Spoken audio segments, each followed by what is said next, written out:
Hello everyone. आज अपन अपना दूसरा चैप्टर स्टार्ट करने जा रहे हैं बेटा।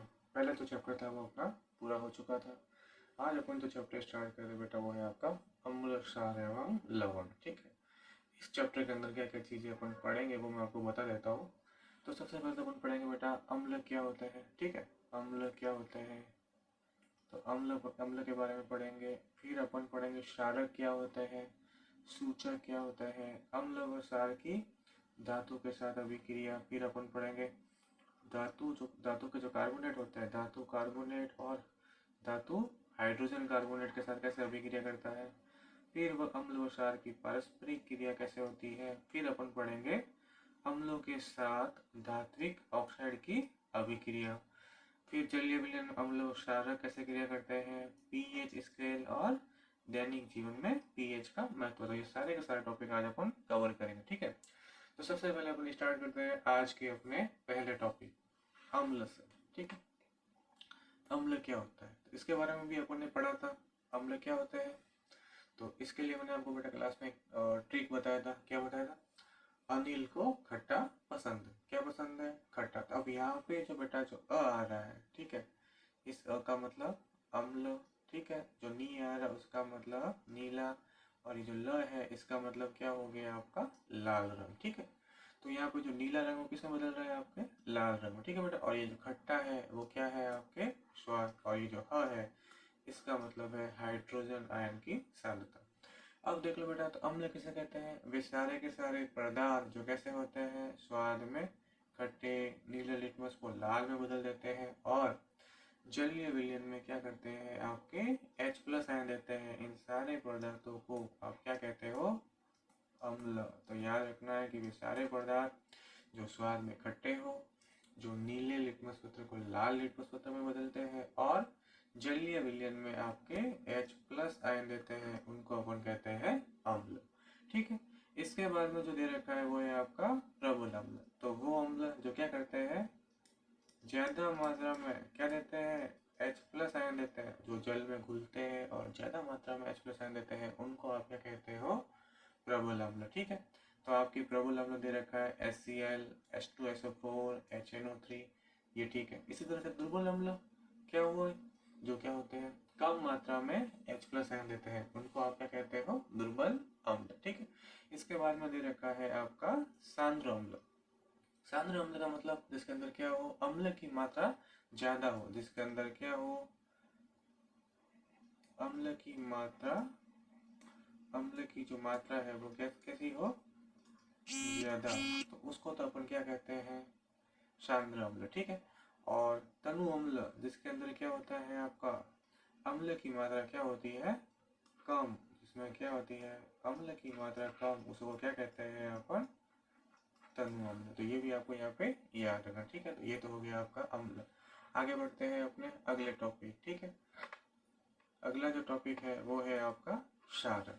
ठीक है बेटा, तो जो अम्ल के जस्ट ऑपोजिट गुणों वाले जो पदार्थ होते हैं उनको अपन कहते हैं क्षारक। ठीक है बेटा, तो ये कैसे होते हैं, जैसे अम्ल स्वाद में खट्टे होते हैं, तो ये कैसे होता है, स्वाद में कड़वे। तो स्वाद में जो कड़वे होते हैं, इसमें क्या होता है, लाल लिटमस किसमें बदलता है, नीले में बदलता है। ठीक है, और ये क्या करते हैं, जलीय विलयन में OH-। तो वे सारे पदार्थ जो क्या करते हैं, स्वाद में कड़वे हो और लाल लिटमस को नीले लिटमस में बदलते हैं, और जलीय विलयन में हाइड्रोक्साइड आयन देते हैं, उन सभी पदार्थों को आप क्या कहते हो, क्षार।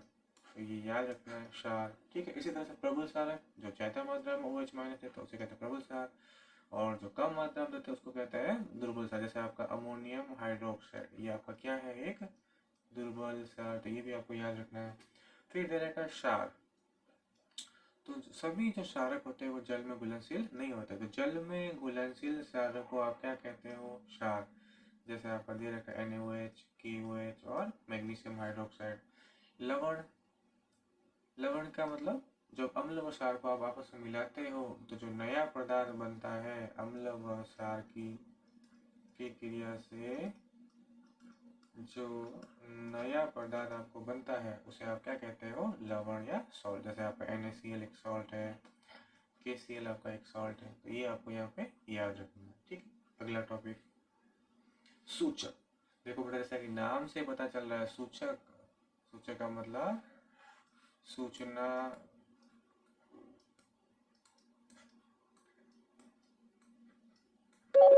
सूचना देने वाला, जो क्या करता है हमें सूचना देता है। अब किसकी सूचना देगी, अपन क्या पढ़ रहे हैं, अम्ल और क्षार।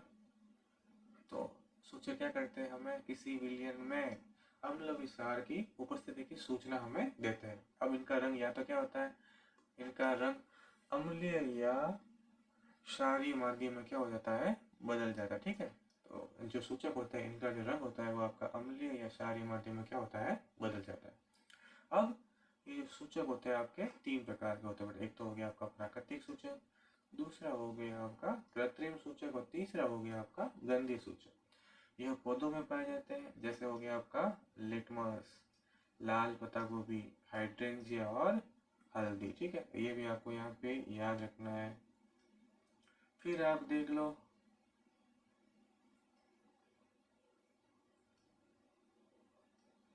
तो हाइड्रेंजिया पौधे की पत्तियां हो गई। अब ये जो लिटमस होता है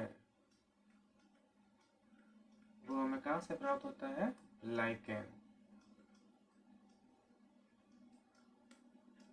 ये भी आपको याद रखना है, जो लिटमस होता है वो हमें लाइकेन से प्राप्त होता है। इसी तरह से हल्दी है, उसका रंग कैसा होता है, हल्दी जो होती है उसका रंग क्षारीय माध्यम कैसा हो जाता है, लाल। ठीक है, ये भी आपको यहाँ पे याद रखना है।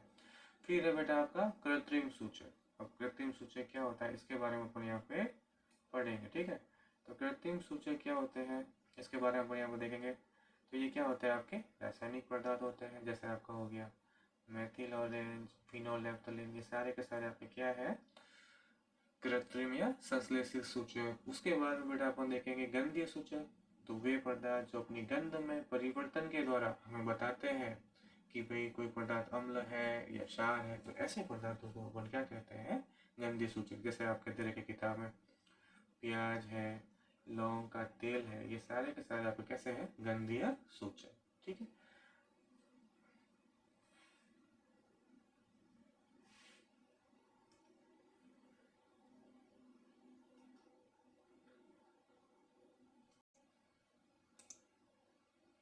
तो अगला टॉपिक अपन वापस शुरू करते हैं।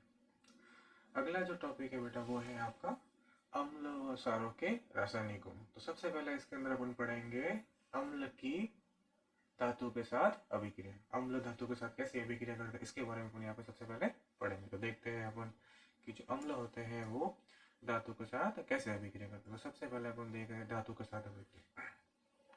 जो अम्ल होता है वो आपके जब धातु के साथ अभिक्रिया करता है तो आपके एक तो बनता है बेटा लवण और एक बनता है हाइड्रोजन गैस। कौन सी गैस निकलती है, हाइड्रोजन गैस। ठीक है, इसी तरह से ये जब क्षारक के साथ अभिक्रिया करता है तो भी क्या बनाता है, लवण और हाइड्रोजन गैस। ठीक है, तो ये भी याद रखना आपको, जब ये लवण के साथ अभिक्रिया अम्ल के साथ अभिक्रिया करेगा या क्षारक के साथ अभिक्रिया करेगा तो कौन सी गैस निकलेगी, हाइड्रोजन गैस। ठीक है, अब ये जो हाइड्रोजन गैस निकलेगी उसकी उपस्थिति का परीक्षण करने के लिए अपन जो टेस्ट करेंगे, ठीक है, उस टेस्ट का जो नाम है वो क्या नाम है, पॉप टेस्ट। क्या नाम है, पॉप टेस्ट। ये आपको याद रखना है, इंपॉर्टेंट सवाल है। पॉप टेस्ट एग्जाम आ सकता है कि भाई हाइड्रोजन गैस की उपस्थिति करते हैं उसके लिए अपन कौन सा टेस्ट करते हैं। ठीक है, इसमें अपन करते क्या बेटा, इसके अंदर अपन क्या करते हैं इसके बारे में बताते। आप क्या करोगे, एक प्रश्न लोगे। ठीक है, एक उपरग्न लेके उसके अंदर आप क्या करोगे,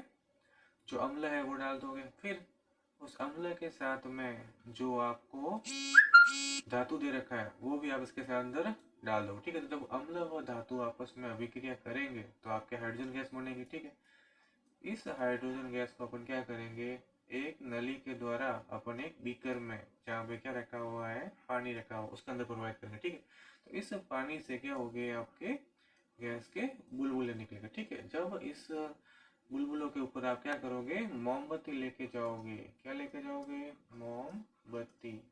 तो यह आपकी फटफट की ध्वनि, फट फट की ध्वनि जिसे अपन इंग्लिश में कहते हैं पॉप साउंड, ठीक है, उसके साथ जलेगा। तो ये जो फटफट की ध्वनि निकलना या जो पॉप पॉप साउंड आना वो आपके किस गैस की उपस्थिति को दर्शाता है, हाइड्रोजन गैस को। तो आपको याद रखना है कि जब अम्ल धातु के साथ अभिक्रिया करते हैं तो आपके हाइड्रोजन गैस बनती है, और इस हाइड्रोजन गैस की उपस्थिति को अपन पॉप टेस्ट के द्वारा ज्ञात करते हैं। ठीक है, बढ़ते हैं अपने अगले टॉपिक की ओर। अगला जो टॉपिक है वो है आपका अम्ल की धातु कार्बोनेट। अम्ल की धातु कार्बोनेट और धातु बाइकार्बोनेट के साथ अभिक्रिया, धातु कार्बोनेट और धातु बाइकार्बोनेट के साथ अभिक्रिया। ठीक है, तो जब अम्ल धातु कार्बोनेट और धातु बाइकार्बोनेट के साथ अभिक्रिया करता है तो बनता है लवण, जल और CO2। तो आपको याद रखना यहाँ पे कौन सी गैस निकल रही है, CO2 गैस। ठीक है, यहाँ पे आपकी CO2 गैस निकल रही है। ठीक है, तो अपन एक एग्जांपल लेते हैं। देखो यहाँ पे Na2CO3 दे रखा है, ये कौन सा है, सोडियम कार्बन। ये आपके HCl, ये क्या है, एक अम्ल। ठीक है, तो यहाँ पे ये NaCl बना, क्या है आपका, एक लवण। ये आपका जल बाहर निकल गया और साथ ही आपकी CO2 गैस निकल गई। ठीक है, तो ये भी आपको यहाँ पे याद रखना है। इसी तरह से जब बाइकार्बोनेट के साथ अभिक्रिया होती है, ये देखो NaSCO3, सोडियम हाइड्रोजन कार्बोनेट या सोडियम बाइकार्बोनेट, ये आपका वापस HCl, क्या है, अम्ल। दोनों ने क्रिया की, क्या बन गया, NaCl। साथ ही साथ क्या हुआ, जल, और ये कौन सी गैस निकली, कार्बन डाइऑक्साइड। तो यहाँ पे जो कार्बन डाइऑक्साइड गैस निकल रही है उसकी उपस्थिति का परीक्षण अपन कैसे करेंगे, इसके लिए अपन क्या करेंगे, यहाँ पर जो CO2 गैस आ रही है उसको अपन क्या करेंगे, चूने के पानी में, किसके अंदर, चूने के पानी के अंदर प्रवाहित करेंगे। ठीक है, तो ये रहा आपका चूने का पानी और CO2 का आपने इसके अंदर प्रवाहित किया, तो क्या हो गया आपका, चूने का जो पानी है वो कैसा हो गया, दूधिया। क्यों, यहाँ पे क्या बन गया आपका, कैल्शियम कार्बोनेट, जो क्या है, श्वेत रंग का अवक्षेप है। ठीक है, तो ये श्वेत रंग का अवक्षेप बना। अब इसी के अंदर अगर अपन क्या करें, और अधिक कार्बन डाइऑक्साइड की मात्रा प्रवाहित करें तो ये जो दूधियापन होता है वो क्या होता है, समाप्त हो जाएगा। ठीक है, क्यों, अब क्या हो गया आपका, कैल्शियम हाइड्रोजन कार्बोनेट बना, जो कैसा होता है, जल में विलयशील। ठीक है, तो अब यहाँ पे दूधियापन आपका समाप्त हो गया। तो ये भी आपको याद रखना है कि जब अम्ल धातु कार्बोनेट और धातु बाइकार्बोनेट के साथ अभिक्रिया करते हैं तो आपकी लवण, जल और कार्बन डाइऑक्साइड गैस बाहर निकलती। ठीक है, और इस कार्बन डाइऑक्साइड गैस को जब आप चूने के पानी में प्रवाहित करते हो तो चूने का पानी दूधिया हो जाता है। ठीक है, और अधिक अगर आप कार्बन डाइऑक्साइड गैस उसके अंदर प्रवाहित करोगे तो क्या होगा, आपका दूधियापन समाप्त हो जाएगा। ठीक है, चलते हैं अपने अगले टॉपिक की ओर। अगला जो टॉपिक है वो है आपका अम्ल व क्षार की पारस्परिक अभिक्रिया, मतलब अम्ल व क्षार आपस में कैसे क्रिया करते हैं। ठीक है, तो जब अम्ल व क्षार की पारस्परिक अभिक्रिया कराते हैं तो आपका बनता है लवण और एक बनता है आपका जल। ठीक है, अब इस अभिक्रिया को अपन कहते हैं उदासीनीकरण अभिक्रिया। उदासीन का मतलब न्यूट्रल करना। इसमें क्या होता है, अम्ल तो क्या करता है, क्षार के प्रभाव को नष्ट करता है। ठीक है, और क्षार क्या करता है, आपके अम्ल के प्रभाव को नष्ट करता है। ठीक है, इसी वजह से इस अभिक्रिया को अपन कहते हैं उदासीनीकरण अभिक्रिया। ठीक है, तो ये देखो आपका अम्ल हो गया, ये हो गया क्षार, दोनों ने क्रिया की, क्या बना, लवण, जल। ठीक है, जैसे आपका HCl एक अम्ल है, NaOH एक क्षार है, दोनों ने अभिक्रिया की, NaCl बना लवण है और ये क्या हो गया, जल। इस अभिक्रिया को अपन कहते हैं उदासीनीकरण। ठीक है, तो ये भी आपको यहाँ पे याद करना है, उदासीनीकरण अभिक्रिया क्या होती है। चलते हैं अपने अगले टॉपिक की ओर। अगला जो टॉपिक है वो है आपका अम्लों के साथ धात्विक ऑक्साइडों की अभिक्रिया। ठीक है, तो अम्ल धात्विक ऑक्साइड के साथ कैसे अभिक्रिया करते हैं इसके बारे में अपन यहाँ पे पढ़ेंगे। ठीक है, तो जब धात्विक ऑक्साइड और अम्ल की अभिक्रिया होती है तो वापस आपका लवण और जल बनता है। जैसे आपका CaO है, ये क्या है, कैल्शियम ऑक्साइड। HCl क्या है, आपका एक अम्ल। दोनों ने आपस में क्या बन गया, CaCl2, ये क्या है, आपका एक लवण, और साथ में बन गया आपका जल। ठीक है, अब धात्विक ऑक्साइड की जो प्रकृति होती है वो कैसी होती है, क्षारीय। आपको बताया था कि जो धात्विक ऑक्साइड होते हैं उनकी प्रकृति क्षारीय होती है, क्योंकि यह जल के अंदर घुलकर क्षारीय प्रकृति के हाइड्रोक्साइड बनाता है। ठीक है, इसी तरह से जो अधात्विक ऑक्साइड होते हैं वो भी क्या करते हैं, क्षार के साथ अभिक्रिया करके लवण और जल बनाते हैं। अब ये अधात्विक जो ऑक्साइड होती है इनकी जो प्रकृति होती है वो होती है आपके अम्लीय। ठीक है, तो अब आपको इसको ऐसे भी याद कर सकते हो कि अधात्विक ऑक्साइड के अंदर पहले क्या आता है, तो इसका मतलब इनके जो ऑक्साइड होते हैं इनकी प्रकृति कैसी होती है, अम्लीय होती है। ठीक है, चलते हैं अपने अगले टॉपिक की ओर। अब है अम्ल व क्षारकों में समानता है। ये जो अम्ल व क्षार है इनके अंदर क्या क्या समानता होती है आप सभी को पता है। ये क्या करते हैं, आयन उत्पन्न करते हैं, दोनों ही, यदि आपके अम्ल हो या क्षार दोनों ही क्या करते हैं, आयन उत्पन्न करते हैं। दूसरा, दोनों ही क्या करते हैं, जल में अंदर विद्युत धारा का चालन, विद्युत का चालन करते हैं। ये भी आपको यहाँ पे याद रखना है, ये आपके विद्युत का चालन करते हैं, ठीक है। फिर है क्षार या अम्ल की प्रबलता। कोई क्षार या अम्ल कितना प्रबल है किसके ऊपर डिपेंड करेगा। अम्ल की प्रबलता तो क्या करेगी, अम्ल जो होगा उसकी जो प्रबलता होगी वो आपके डिपेंड करेगी H+ आयन के ऊपर, और जो क्षार होगा उसकी जो प्रबलता है वो आपके डिपेंड करेगी OH- आयन पर, ठीक है। कितने मात्रा में वो OH- आयन निकाल रहा है उसके ऊपर आपके उसकी डिपेंड करेगा क्षारकता है, अम्लता है, ठीक। चलते हैं अपने अगले टॉपिक की ओर, ठीक है। तो अब अगला जो टॉपिक है वो है आपका जलीय विलयन में अम्ल व क्षारक क्या करते हैं, ठीक है। तो आपको बताया कि जल की उपस्थिति में अम्ल तो क्या करते हैं, आपका H+ आयन उत्पन्न करते हैं। ये जो H+ आयन बना है वो क्या होता है, अस्थायी होता है, और ये क्या करता है, जल के साथ अभिक्रिया करके हाइड्रोनियम आयन। तो आपका याद रखना है कि जलीय विलयन में H+ जो आयन होते हैं वो आपके हाइड्रोनियम आयन के रूप में स्थायी रूप से पाए जाते हैं। तो ये जो H+ बना, H2 के साथ अभिक्रिया करके क्या बना दिया, हाइड्रोनियम आयन। तो देख लो ये HCl हो गया, ये जल हो गया। तो यहाँ पर जो H+ आयन बना वो क्या हुआ, हाइड्रोनियम आयन के रूप में स्थायी हो गया। तो ये आपको याद रखना है। दूसरा जो टॉपिक है वो है जल की उपस्थिति में क्षारक का क्या होता है। तो जल की उपस्थिति में क्षार क्या करते हैं, आपके OH- आयन देते हैं। जल के विलयन में जो क्षार होते हैं वो आपके OH- आयन देते हैं, ठीक है। जैसे आपका NaOH है तो Na+OH-। इसी तरह से MgOH का उल्टा है तो Mg+ और 2OH- आयन। तो ये आपको मैंने परिभाषा भी बताई थी कि जो सभी जो क्षारक होते हैं वो जल के अंदर घुलनशील नहीं होते। जल में घुलनशील क्षारक को ही आप क्या कहते हो, क्षार, ठीक है। तो ये आपको याद रखना है कि जल के अंदर घुलनशील जो क्षारक होते हैं उसको अपन क्या कहते हैं, क्षार। चलते हैं अपने अगले टॉपिक की ओर। अगला जो टॉपिक है वो है आपका जल में अम्ल या क्षारक को मिलाना, ठीक है। तो इसमें आपको हमेशा याद रखना, मैं आपको क्लास में भी कहता था हमेशा कि हमको क्या करना है, एसिड को किसके अंदर मिलाना है, वाटर के अंदर मिलाना, ठीक है। AW आपको बताया था मैंने। तो जल के साथ अम्ल या क्षारों को मिलाते समय हमें क्या करनी है, सावधानी बरतनी है। क्यों, क्योंकि अगर आप क्या करोगे, अम्ल के अंदर जल मिलाओगे तो क्या हो जाएगा, जो अभिक्रिया क्या है, बहुत ही उष्मा से भी, इसकी वजह से ये पात्र क्या हो जाएगा, आपका टूट जाएगा। तो आपको क्या करना है, हमेशा जल के अंदर क्या करोगे, आप ऊपर से अम्ल मिलाओगे और इसको लगातार आप क्या करोगे, हिलाते रहोगे, ताकि जो उष्मा बनेगी वो क्या हो जाएगी, डिजोल्व हो जाए। वरना अगर आप नहीं करोगे तो क्या हो जाएगा, आपका पात्र टूट सकता है, आप जल भी सकते हो। तो हमेशा याद रखना है कि जब आप अम्ल व क्षार को जलीय विलयन बनाते हो तो आप क्या करोगे, जल के अंदर क्या करोगे, अम्ल डालोगे, बूंद बूंद करते हुए आप उसके अंदर डालोगे, ठीक। चलते हैं अपने अगले टॉपिक की ओर। अगला जो टॉपिक है वो है आपका पीएच स्केल। बहुत ही इंपॉर्टेंट टॉपिक है, आपको याद करना है कि पीएच स्केल क्या होता है, ठीक है। तो देखो यहाँ पे बेटा जो पी है वो जो जर्मन भाषा का एक शब्द होता है पुशांस, इसका बना होता है। और इस पुशांस शब्द का जो मतलब होता है वो होता है पावर या शक्ति।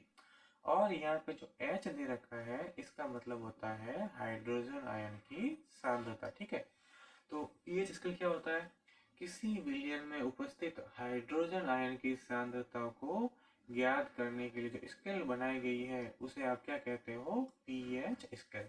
अब इस पीएच स्केल में हम सामान्यतः क्या करते हैं, 0 से लगा के 14 तक, 0 से लगा के 14 तक अपन क्या कर सकते हैं, पीएच ज्ञात कर सकते हैं। अगर कोई विलयन उदासीन है तो उसकी पीएच कितनी होगी, 7। अगर अम्लीय है तो उसकी पीएच कितनी हो जाएगी, 7 से कम। और अगर विलयन आपका क्षारीय है तो उसकी जो पीएच हो जाएगी वो क्या हो जाएगी, आपकी 7 से अधिक। तो ये भी आपको याद रखना है एग्जाम में, पीएच स्केल इंपॉर्टेंट है, एग्जाम में सवाल आ सकता है, तो आपको इसको याद करना है, ठीक है। चलते हैं अपने अगले टॉपिक की ओर। अगला जो टॉपिक है वो है आपका पीएच स्केल की चित्र दे रखे हैं आपकी किताब में, ठीक है। तो अभी आपको मैंने बताया कि जो उदासीन विलयन होता है उसकी पीएच कितनी होती है 7, अम्लीय होती है वो 0 से तक जाती है, और क्षारीय प्रवृत्ति होती है वो 14 से लेकर, मतलब 7 से 0 के बीच में उसकी अम्लीय व्यवहार बढ़ता है और 7 से 14 की तरफ उसका क्षारीय व्यवहार बढ़ता है। आप यहाँ पर चित्र में देखो, जब आप 7 से 0 की तरफ जाते हैं तो क्या हो रहा है, H प्लस आयन की सांद्रता बढ़ रही है, ठीक है। H प्लस आयन की सांद्रता बढ़ रही है, इसका मतलब क्या बढ़ रहा है, अम्लीय गुण बढ़ रहा है, ठीक है। क्या बढ़ रहा है, क्या हो रहा है आपका, अम्लीय गुण बढ़ रहा है, ठीक है। तो आपको ये भी यहाँ पे याद रखना है।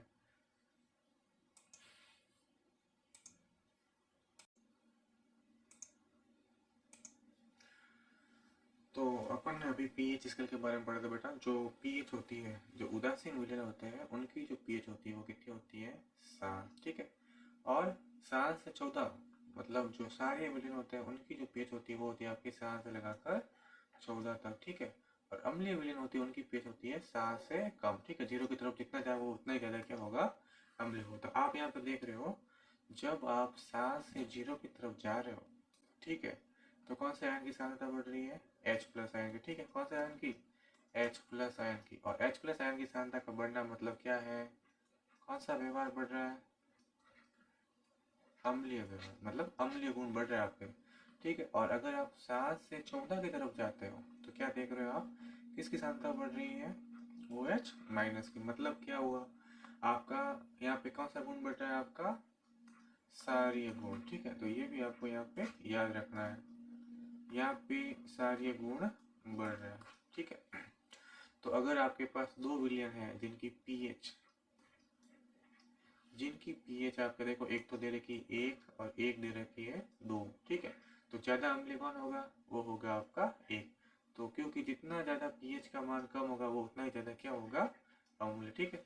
और इसी तरह से अगर आपके पास दो विलयन दे रखे हैं, एक की तो पीएच आपके दे रखी है 12 और एक की दे रखी है 14, तो ज्यादा क्षारीय कौन होगा, वो होगा आपका 14 वाला। क्यों, क्योंकि 14 वाले के अंदर OH माइनस आयन की जो सांद्रता होगी वो क्या होगी, ज्यादा होगी, ठीक है। तो वो ज्यादा क्षारीय हो जाएगा।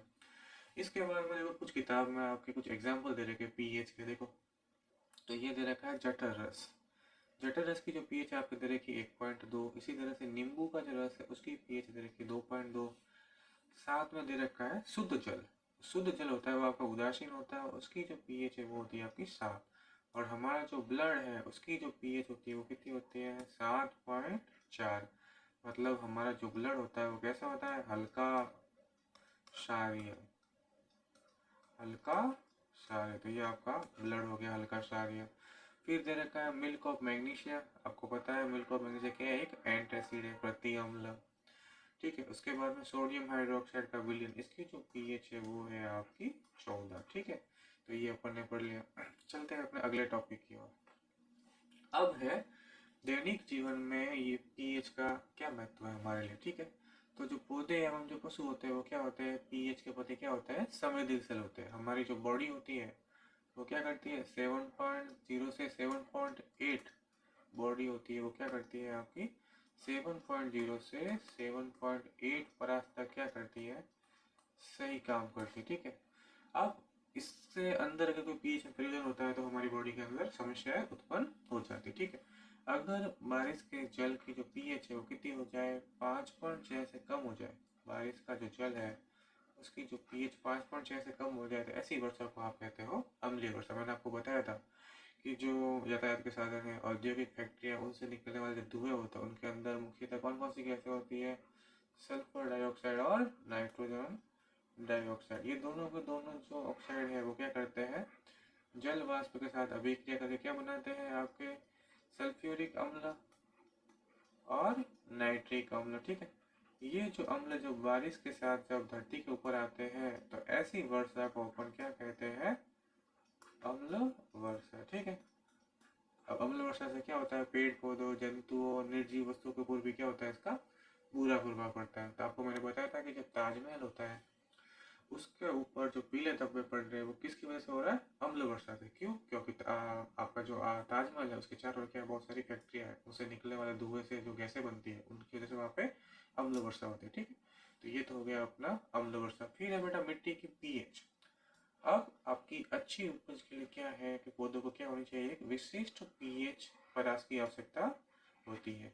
अगर यदि किसी स्थान में पीएच कम है या अधिक है तो अपन क्या करेंगे? उसके अंदर इच्छा अनुसार क्या करेंगे? अम्लीय पदार्थ मिला देंगे या क्षारीय पदार्थ मिला देंगे, और पीएच को अपन क्या करेंगे? बैलेंस करने का प्रयास करेंगे। ठीक है, तो ये तो हो गया आपका मिट्टी की पीएच। चलते हैं अपने अगला टॉपिक, हमारे पाचन तंत्र का पीएच। हमारा जो पाचन तंत्र है, डाइजेस्टिव सिस्टम है, उसके अंदर पीएच का क्या रोल है, इसके बारे में अपन यहाँ पे पढ़ेंगे। तो अब आपका देखेंगे अपन यहाँ पे, हमारा जो उदर होता है वो क्या अम्ल उत्पन्न करता है? हमारा जो उदर है, स्टोमच, वो क्या करता है? आपका HCl अम्ल उत्पन्न करता है। ठीक है, ये जो HCl होता है नॉर्मली जब होता है तो क्या करता है? भोजन के पाचन में सहायता करता है, पाचन में सहायता करता है। लेकिन जब ये ज्यादा मात्रा में बनता है उस स्थिति में क्या होता है? हमारे पेट में दर्द व जलन का अनुभव होता है। अब हमारे बॉडी के अंदर क्या बन गया? अम्ल। अब इसको उदासीन करने के लिए अपन किसकी जरूरत पड़ेगी? क्षार की। ठीक है, तो अपन क्या करते हैं? एंटासिड का अम्ल लेते हैं। ठीक है, एंटासिड या प्रति अम्ल।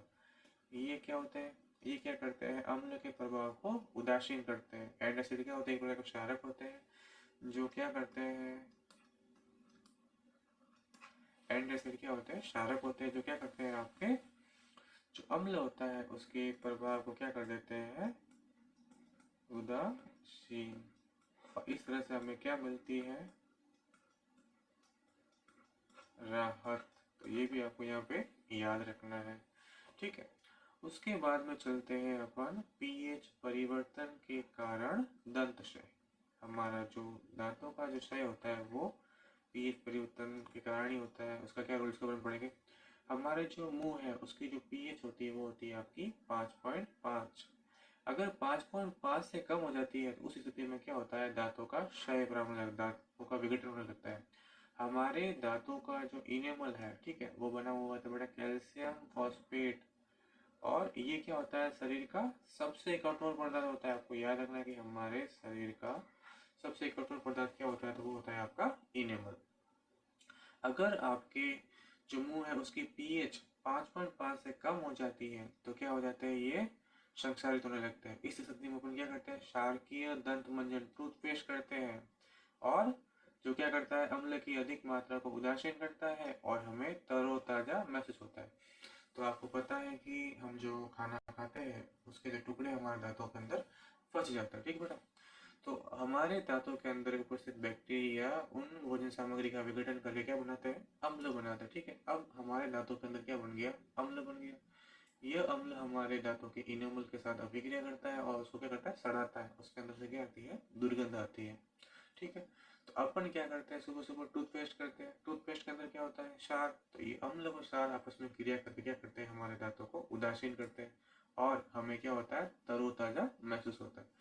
ये तो हो गया आपका पीएच परिवर्तन के कारण दंत क्षय। ठीक है, अगला टॉपिक अब है पशु एवं पौधों द्वारा उत्पन्न रसायनों से आत्मरक्षा। ठीक है, तो आप लोगों को पता है कि मधुमक्खी हो, ठीक है, मधुमक्खी हो या चींटी हो, ये क्या करती है? जब डंक मारती है तो उस डंक में क्या होता है? एक अम्ल होता है।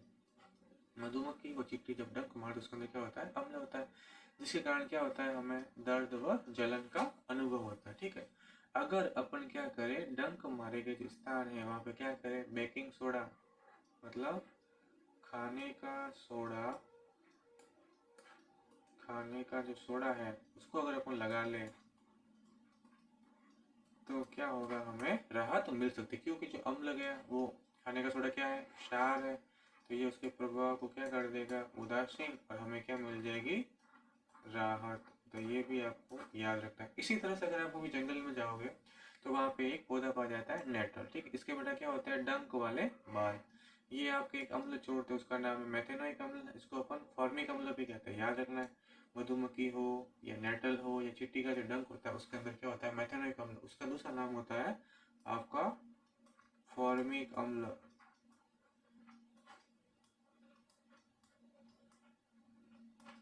फॉर्मिक अम्ल, ठीक है। तो अब इसके कारण क्या होती है, हमें दर्द का अनुभव होता है, और इसको राहत करने के लिए प्रकृति में इसका उपचार भी किए गए हैं। उसी के आसपास एक पौधा होता है, इसका नाम है डॉग। इस डॉग पौधे की पत्तियों को आप रगड़ोगे तो क्या हो जाएगा, वहाँ पे आपको राहत मिल जाएगी। तो आप बता सकते हो कि जो डॉग पौधे हैं उनकी जो पत्तियां हैं उनका व्यवहार कैसा है, उनका जो व्यवहार होगा क्षारीय। क्यों? क्योंकि नेटल के पौधे के अंदर क्या होता है, अम्ल, तो उसको उदासीन करने वाला पदार्थ कैसा होगा, क्षारीय। तो ये भी हो गया आपका पशु एवं पौधों से उत्पन्न रसायनों से हमारी आत्मरक्षा। चलते हैं अपने लास्ट टॉपिक की ओर। आपकी किताब में कुछ अम्लों के कुछ प्राकृतिक स्रोतों के नाम दे रखे हैं, आपको वो याद करना है, जैसे एग्जाम में आपके आ सकते हैं, ठीक है। दे रखा है कि सिरके, तो सिरके के अंदर कौन सा अम्ल होता है, तो आपको याद रखना है एसिटिक अम्ल, ठीक है। फिर देखो संतरा हो या आपका नींबू, इनके अंदर जो अम्ल पाया जाता है उसको अपन कहते हैं सिट्रिक। संतरा और नींबू के अंदर आपका जो अम्ल पाया जाता है सिट्रिक। दूध या जो दही होता है उसका अंदर पाया जाता है लैक्टिक अम्ल। इमली के अंदर पाया जाता है आपका टार्ट्रिक अम्ल। चिट्टी के डंक और नेटल का जो डंक होता है उसके अंदर पाया जाता है मैकेनोइक अम्ल। और टमाटर के अंदर पाया जाता है आपका ऑक्जेलिक अम्ल, ठीक है। तो ये सारे के सारे जो अम्ल हैं वो आपको याद करने कौन इसके अंदर कौन सा अम्ल होता है, ठीक है। तो आज के लिए इतना ही काफी। आप सभी टेस्ट के लिए तैयार रहे। कल जब मैं क्लास होगी तो मैं आपका टेस्ट लूंगा, और सारे के सारे जो टॉपिक मैंने आपको कवर कराए हैं वो सारे के सारे इसके अंदर आएंगे, ठीक है।